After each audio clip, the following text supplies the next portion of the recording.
Bonjour à tous. En avril dernier, j'ai eu le plaisir de participer à Bouquet d'Histoire, le premier salon du livre d'histoire organisé par la ville de Grasse. J'y rencontrais des auteurs, des historiennes et des historiens formidables, et j'ai pensé que je pourrais vous proposer une série estivale qui vous permettrait aussi de les découvrir et d'apprendre d'eux des choses passionnantes.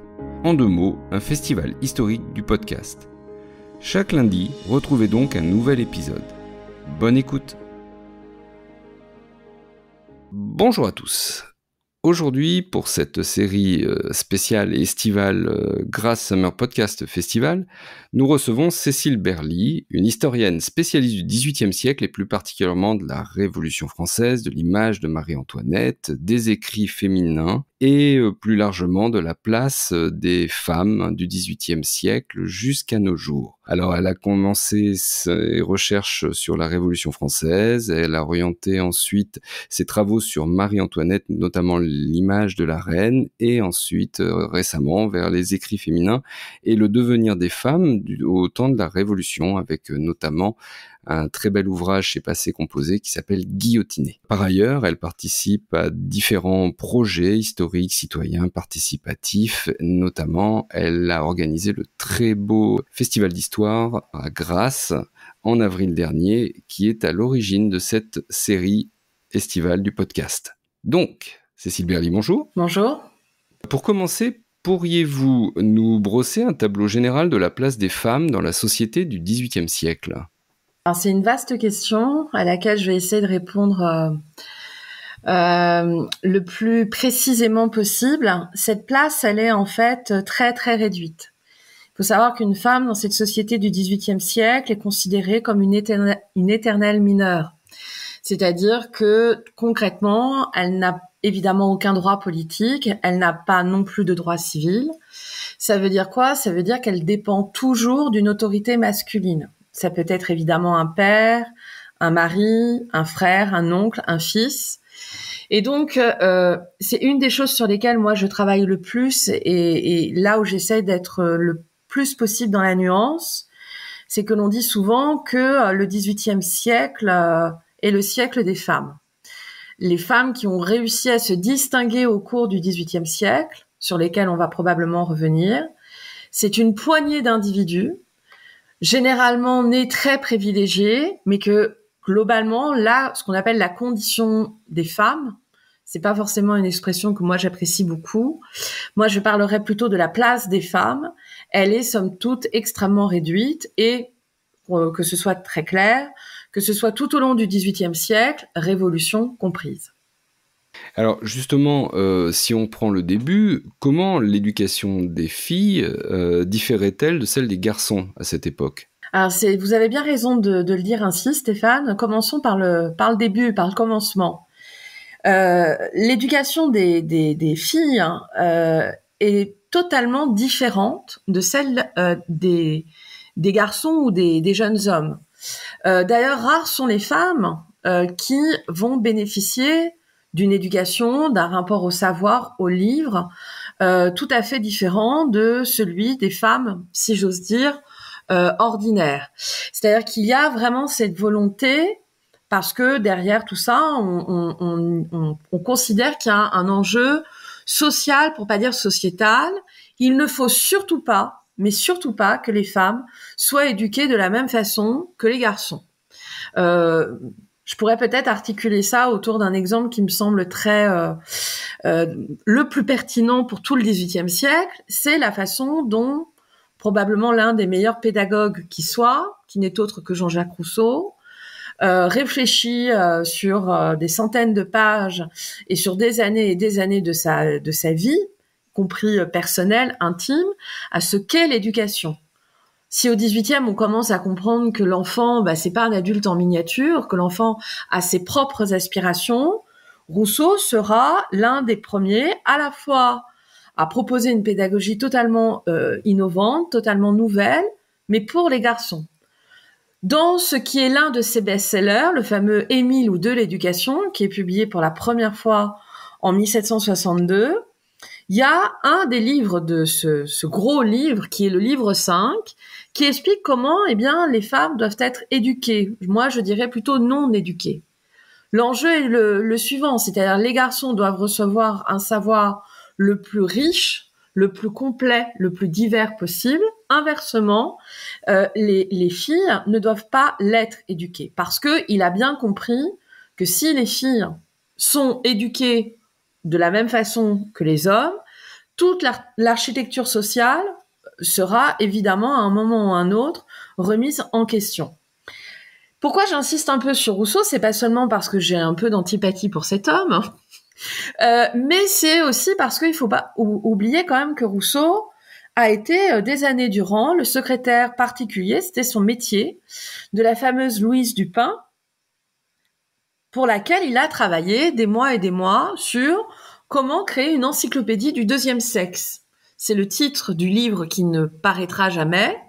Louise Dupin, donc, emploie Jean-Jacques Rousseau, pour lequel elle a une grande estime intellectuelle. Et Rousseau va donc réfléchir à ce qu'est une femme, quelle est sa place dans la société, et il va lire et écrire, noircir des milliers de pages. On peut imaginer la stupeur de Madame Louise Dupin quand elle va découvrir Émile et de l'éducation, et en particulier ce fameux livre 5 où très clairement Rousseau explique, argumente pourquoi il ne faut surtout pas que les filles soient éduquées comme les garçons et qu'elles soient cantonnées, eh bien, à un univers entre guillemets féminin, c'est-à-dire qui développe avant tout cette mythologie de l'instinct maternel. Donc, effectivement, à la base, et c'est ça qui est assez incroyable, c'est-à-dire que les philosophes des Lumières sont les premiers à ne pas vouloir et à ne pas comprendre cet enjeu social essentiel de l'éducation des femmes. Ça va quand même évoluer progressivement au cours du XVIIIe. Je pense évidemment en premier lieu à un Condorcet, mais dire que ça évolue tout doucement, c'est le moins que l'on puisse dire. Oui, c'est assez fascinant d'imaginer que des hommes aussi brillants que les philosophes des Lumières, qui sont en avance dans plein de domaines, là, sont complètement des hommes de leur temps, finalement, hein, marqués par les préjugés de cette époque, en fait. Totalement. D'ailleurs, quels sont les préjugés qui pesaient sur les femmes? Quelle est l'image que l'on a des femmes, les stéréotypes qu'on leur associe à cette époque? Alors, je ne crois pas que ce soit forcément propre au XVIIIe siècle. La femme a des qualités féminines. C'est-à-dire que l'on attend de la femme, eh bien, qu'elle soit... il faut le dire, très soumise, très douce, très tendre, très maternelle. Ça dépend évidemment aussi du niveau social. On va pas attendre, par exemple, d'une aristocrate qu'elle soit maternelle, ni d'une grande bourgeoise. La maternité est même presque vulgaire pour ces femmes-là. Mais il faut aussi, peut-être que j'aurais dû le dire un peu plus tôt, on attend surtout que les femmes ne sortent pas de ce que l'on appelle déjà l'espace privé, c'est-à-dire l'espace du foyer, l'espace domestique. Il y a cette répartition entre les espaces et les genres. L'espace féminin par excellence, c'est l'espace du foyer, où on œuvre aux charges domestiques. Et jusqu'à un certain âge, ça fait partie des innombrables contradictions du XVIIIe, jusqu'à un certain âge, les femmes non éduquées éduquent les jeunes garçons. Et puis, il y a évidemment cet espace public ou politique qui serait par essence l'espace des hommes. Et alors, ce qui est assez fascinant sur l'image que l'on a des femmes du XVIIIe siècle, c'est que souvent vient en tête le rôle de ces femmes dans les salons littéraires et dans les espaces culturels. Et donc, à vous écouter, on a un peu le sentiment que ce sont quelques exceptions, finalement, des arbres qui cachent un peu la forêt. Exactement, ce sont des exceptions, voire des écarts par rapport à la norme, voire des anomalies. C'est-à-dire qu'on dit toujours, voilà, le XVIIIe siècle, le siècle des Lumières, les salonnières. Bon, déjà, rappelons qu'au XVIIIe, on les appelle pas les salonnières, hein. C'est un vocabulaire qui, en fait, va vraiment s'imposer qu'au début du XIXe. Ces cercles littéraires, qui ne sont pas que littéraires. En fait, dans la littérature, on y inclut un peu de tout, c'est-à-dire aussi bien les arts, les sciences, évidemment la philosophie. Ces femmes qui tiennent salon, alors encore une fois, c'est une poignée d'individus. C'est un phénomène qui est d'ailleurs essentiellement parisien, non pas qu'il n'y a pas de salon en province, mais il y en a fort peu, et qui est quand même le fait de femmes qui possèdent des moyens matériaux tout à fait importants, parce que pour tenir salon, À part quand on est une Julie de l'Espinasse, qui est un parcours totalement hors norme, il faut de l'argent pour recevoir, il faut de l'argent pour tenir table ouverte, il faut de l'argent pour donner l'envie de devenir le lieu à la mode. Alors, ces grandes figures de femmes qui tiennent salon, c'est évidemment Madame Geoffrin, Madame Dudefant, que je connais assez bien, Madame Necker, sa fille Germaine. Mais attention, sur la totalité du siècle, on pourrait évidemment aussi parler d'une Madame Tencin, Madame Lambert. Ce sont des privilégiés qui évoluent avant tout dans ces salons par goût de la mondanité. Ça, faut pas non plus l'oublier. Il faut pas non plus oublier que leurs salons sont des espaces ouverts, mais au final privés. Un salon, c'est un espace entièrement privé, c'est-à-dire que ça rejoint évidemment cette idée que les femmes ne peuvent évoluer que dans la sphère privée, parce que le salon, c'est un espace d'échange, de rencontre, d'interaction, mais attention, ce n'est pas un espace qu'on peut qualifier de public. Donc au final, ces espaces-là, sur lesquels depuis le XVIIIe siècle jusqu'à nos jours, on projette énormément de fantasmes, il faut les aborder avec vraiment une lecture très pointilleuse et qui justement balaie les fantasmes et les idées reçues. Alors, est-ce qu'il y avait au XVIIIe siècle des idées ou des écrits qui portaient sur justement la question de la condition féminine? On a parlé de Rousseau, mais a-t-on des sortes de précurseurs, même des femmes, qui vont essayer de se battre ou de militer pour améliorer la condition féminine? Alors tout à fait, même déjà tout au long du XVIIe, mais là c'est pareil, il faut avoir conscience que c'est une poignée d'individus. On a, par exemple, dans les années 1620, Marie de Gournay, qui essaye en fait de démontrer que c'est un mythe, la prétendue infériorité des femmes. Il y a un abbé qui est tout à fait qui est tout à fait fascinant, qui lui aussi, depuis son statut d'ecclésiastique, essaye de démontrer que non, un homme et une femme sont tous deux des créatures de Dieu et on ne peut pas convoquer les lois de la nature pour justifier les inégalités qui existent entre les hommes et les femmes. Et puis évidemment au XVIIIe, alors il y a quelques femmes, il y a aussi quelques hommes qui vont s'aventurer dans ce champ philosophique, dans ce champ sociétal. Il y a Louise Dupin, dans une certaine mesure Madame d'Épinay, il y a évidemment Condorcet, qui est, je pense, en fait, de toutes et tous, le plus féministe de l'histoire du XVIIIe siècle. Rappelons qu'il a été panthéonisé grâce au couple Badinter, qui a écrit la biographie magistrale sur Condorcet. Et puis, il y a quand même une femme dont on s'est beaucoup moqué, qu'on a très souvent méprisée ces dernières décennies, qui s'appelle Olympe de Gouges, qui est une femme, qui est une vraie femme de lettres. Ça m'insupporte quand on dit qu'elle ne sait pas écrire, qu'elle ne sait pas réfléchir, argumenter, alors que j'aimerais que tout le monde au XVIIIe et qui plus est à notre époque ait autant de capacités d'ouverture et d'humanité profonde. Olympe de Gouges, évidemment, dans son texte resté le plus célèbre, mais il y en a d'autres en fait, dans lesquels elle réfléchit avec un sens de l'argumentation et de la justice, de l'égalité qui est tout à fait surprenant. Olympe de Gouges est évidemment ce qu'on appelle aujourd'hui une pionnière du féminisme. Rappelons qu'au XVIIIe, le mot féminisme n'existe pas. Alors justement, Olympe de Gouges, ça nous amène à la Révolution. Comment les femmes ont-elles participé aux événements politiques du XVIIIe siècle, notamment la Révolution française? Et est-ce que la Révolution française a eu des conséquences positives ou négatives d'ailleurs concernant leurs droits? Alors, vaste question. Bon, déjà, il y a aussi beaucoup de femmes qui se sont pas du tout intéressées à la Révolution. Elles sont totalement attentistes, voire elles sont franchement hostiles. Il y a beaucoup de femmes qui sont dans les rangs de la contre-révolution, voire de l'anti-révolution, parce que la révolution remet quand même une chose essentielle, peut-être même la colonne vertébrale de ce qu'on commence déjà à appeler la société d'Ancien Régime, c'est-à-dire l'ordre voulu par Dieu, et qu'il y a beaucoup de femmes qui sont en désaccord profond avec cette volonté de remettre la religion, de vouloir cantonner la religion dans la sphère privée et de ne pas vouloir obéir à une instance étrangère, c'est-à-dire Rome, la papauté. Les femmes qui s'engagent dans la Révolution, elles sont soit une force populaire à part entière, puisqu'on va pouvoir compter sur cette force populaire et physique des femmes qui font la Révolution lors des journées révolutionnaires. Je pense par exemple à la journée du 14 juillet 1789. Je pense évidemment à des journées comme les 5 et 6 octobre 1789 qui sont essentielles dans le processus révolutionnaire.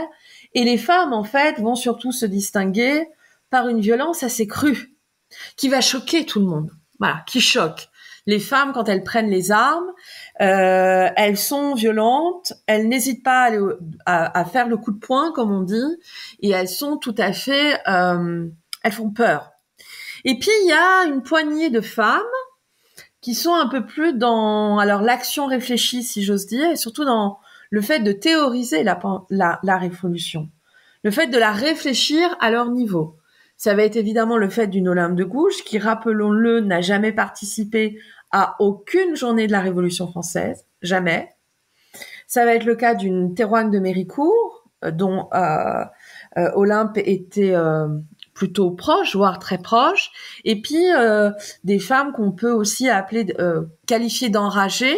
Il n'y a pas de femmes sans culotte, mais il y a ce qu'on appelle des enragées, alors qu'on connaît assez mal au final les Pauline Léon, les Claire Lacombe, voilà. Mais encore une fois, vous voyez, on peut les nommer parce qu'elles sont évidemment très peu nombreuses. Et puis il y en a une quand même qui est essentielle et qui est dans la théorie politique, qui est un esprit que je le qualifie sans aucune difficulté ni gêne. C'est un esprit supérieur. C'est évidemment Madame Roland, qui est dans les coulisses, et qui est dans ce qu'on appellerait aujourd'hui une femme d'influence, et qui fait sienne cette révolution à tel point qu'elle fait partie de ceux qui la théorisent avec le plus d'intelligence et de modération. Oui, c'est quasiment une femme politique. Enfin, c'est pas quasiment, c'est une femme politique, quoi. C'est dans le sens noble du terme, en fait. Et aussi au sens de l'action, au XVIIIe, à mon sens, il y a 2 femmes politiques. Madame de Pompadour et Madame Roland. Oui, absolument. Et je pensais aussi dans les noms qu'on peut citer de femmes un peu actives de la Révolution, Charlotte Corday. Alors, moi, je la mets toujours un peu à part parce que c'est quelqu'un d'extrêmement réfléchi, qui est quand même un peu perturbée. C'est-à-dire que c'est une jeune femme. Alors, à l'époque, on disait qu'elle était perturbée parce qu'elle lisait. Une femme qui lit, on le sait, c'est dangereux. Mais c'est quand même aussi une criminelle, qu'on le veuille ou non. C'est-à-dire que son action politique, qui a été mûrement réfléchie, c'est pas du tout un coup de tête, c'est quelque chose, elle veut débarrasser cette révolution et la France d'un individu, en l'occurrence Marat, qu'elle considère comme un monstre, un véritable monstre. Elle n'avait d'ailleurs peut-être pas totalement tort, mais c'est une femme qui est aussi... elle n'est pas seulement aussi punie parce qu'elle est femme, c'est aussi parce qu'elle est une criminelle. Alors, quel héritage les femmes du XVIIIe siècle nous ont laissé ? D'ailleurs, nous ont-elles laissé un héritage ? Ah, je veux qu'elles ont... oui. Elles nous ont laissé, pour beaucoup d'entre elles, des textes exceptionnels, où il y a énormément d'intelligence, il y a énormément de réflexion, d'argumentation. Ce sont des femmes, pour beaucoup, qui ont très chèrement payé le fait d'être nées femmes et d'avoir eu, comme on dit au XVIIIe siècle, la prétention, l'arrogance. C'est un verbe que j'aime beaucoup. Politiquer. Elles ont voulu politiquer, ces femmes, c'est-à-dire se mêler de ce qui ne les regardait pas lié à leur sexe. C'est-à-dire la politique ne peut pas se penser au féminin, alors qu'on le sait tous, le pouvoir n'a pas de sexe en fait. Et elles nous laissent aussi une vision de la société où elles font montre d'un courage inouï, parce qu'elles sont quand même des jusqu'au-boutistes. Pour beaucoup, elles ont payé au moins au prix de leur réputation, et pour beaucoup d'entre elles au prix de leur action et donc de leur mort, de s'être engagées dans le processus révolutionnaire. Moi, j'œuvre à mon niveau pour qu'on j'emploie le mot avec beaucoup de précaution, pour qu'on les réhabilite, pour qu'on apprenne à les connaître, parce que je crois qu'elles ont énormément à nous apprendre, à nous enseigner. Et alors, ma dernière question, c'est quelle est la femme de cette période que vous préférez ou qui vous paraît la plus marquante ? Peut-être Madame Roland ? Ah, c'est difficile d'être C'est Madame Roland, bien sûr. Comme j'aime à dire, c'est ma femme. C'est ma femme parce qu'en fait, elle est tellement fascinante, elle est tellement courageuse. C'est une intellectuelle, alors que le mot, lui non plus, n'existe pas de son temps. C'est une intellectuelle accomplie, qui nous fait c'est un laboratoire complet, Madame Roland, qui nous permet de réfléchir à absolument toutes les facettes de l'histoire des femmes. Moi, un de mes sujets de recherche, comme vous le savez, Stéphane, c'est l'écriture des femmes. Même si ça m'agace qu'on parle d'écriture des femmes, elle se révèle l'un des plus grands écrivains de langue française de toute l'histoire de la littérature. 2 ans après sa mort, ses mémoires sont publiés avec son nom sur la couverture, ce qui n'est pas rien. C'est une révolution littéraire et personnelle. Et c'est au XIXe siècle, elle entre dans ce panthéon littéraire. Un Chateaubriand, un Stendhal et bien d'autres, un Lamartine évidemment, considèrent qu'elle fait partie de ce panthéon littéraire, de ces grandes plumes françaises. Et puis c'est aussi, elle pense, elle réfléchit la révolution et la politique. Qu'est-ce que la politique ? Quelles sont les qualités qu'il faut pour être en politique ? Elle a beaucoup de choses à nous apprendre, Madame Roland. Bien, écoutez, merci beaucoup pour ce petit séjour au XVIIIe siècle et à la découverte donc des femmes du siècle des Lumières. Je rappelle vos derniers ouvrages parus chez Passé Composé, donc Elles écrivent, c'était un partenariat avec la Fondation de l'Histoire de la Poste, et donc Guillotiné, vous trouverez toutes les références en description de cet épisode de podcast. Merci beaucoup Cécile Berly. Merci Stéphane. Et bonne journée et à très bientôt pour la suite de notre hors-série estivale.